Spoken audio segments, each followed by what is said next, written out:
All right, let's dive right in because we are watching a massive digital standoff unfold in real time.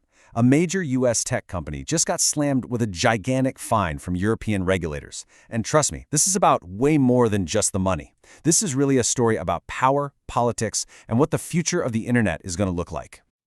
And here is the number at the very heart of this whole thing, 120 million euros.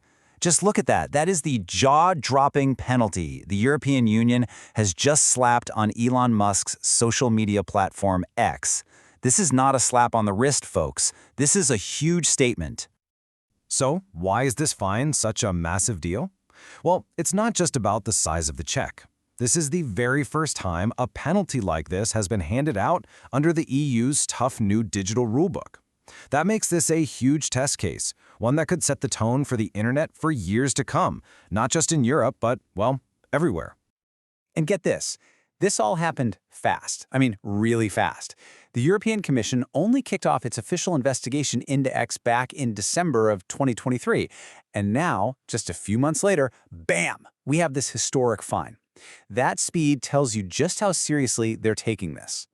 Which, of course, brings us to the big question. What on earth did X actually do to get a fine this big? The answer is all tied up in a powerful new set of regulations. So let's break down exactly what they're accused of. Everything, and I mean everything, revolves around this, the Digital Services Act, or the DSA. The easiest way to think about it is as the EU's brand new rulebook for the internet. It's designed to make the online world safer, more transparent, and it puts a whole lot of new responsibilities on the shoulders of big tech. And according to the EU, X broke some of those new rules. The European Commission zeroed in on three main problems. First up, what they're calling deceptive check marks. The EU is basically saying that the whole paid verification system is misleading. It gives the impression that an account is legit and authentic when all it really means is that somebody paid for a subscription. Second, not being clear enough about who's paying for ads on the platform. And third, they say X was blocking independent researchers from getting the data they need to actually study what's happening on the platform. And this chart shows you exactly how they're weighing each of these violations. They've literally put a price tag on each one. The biggest slice of the pie, a whopping 45 million euros, is for those check marks. Then you've got 40 million for blocking researchers and another 35 million for the ad transparency issue. So it's pretty clear they see all three of these as really serious breaches.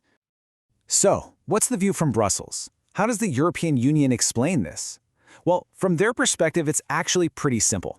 This isn't some kind of attack, it's just enforcing the law. You follow the rules, no problem. You don't? Well, you got a fine. And this quote from the European Commission's Vice President Henna Virkkunen really sums it all up, doesn't it? She's laying it out in no uncertain terms. Deceiving users, hiding ad info, and shutting out researchers, she says these things have no place online in the EU. It's a pretty clear line in the sand. And they've been very, very careful to make another point. They insist that this has, and this is a direct quote, nothing to do with censorship. Their whole argument is that this is about making sure platforms are transparent and responsible. It's about how they operate, not about what people are allowed to say. But if you look across the Atlantic, the view from Washington could not be more different. Over there, we're hearing words like regulatory suffocation. We're hearing a full-throated defense of one of America's biggest tech companies. It's a total flip side of the coin. I mean, just listen to this fiery statement from Brendan Carr, the chairman of the U.S. Federal Communications Commission. He's not seeing this as simple rule enforcement. He's framing it as the EU punishing an American company just because it's successful. He's basically calling it anti-competitive. And the criticism gets even sharper. U.S. Vice President J.D. Vance takes it a step further, turning this into a debate about free speech. He says the EU should be protecting expression, not, and these are his words, attacking American companies over garbage. So what we're really seeing here are two completely different philosophies clashing head-on. On one side, you have the EU's view, this is digital enforcement. It's about creating universal rules to protect users.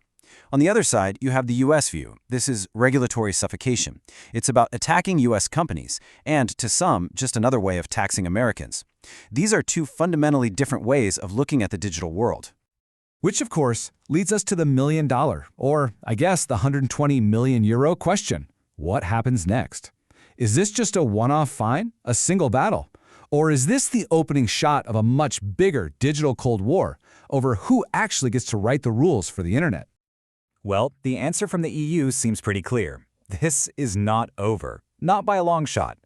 Officials have already confirmed that other, and I'm quoting here, very broad investigations into X are still going on. So this fine might just be the tip of the iceberg.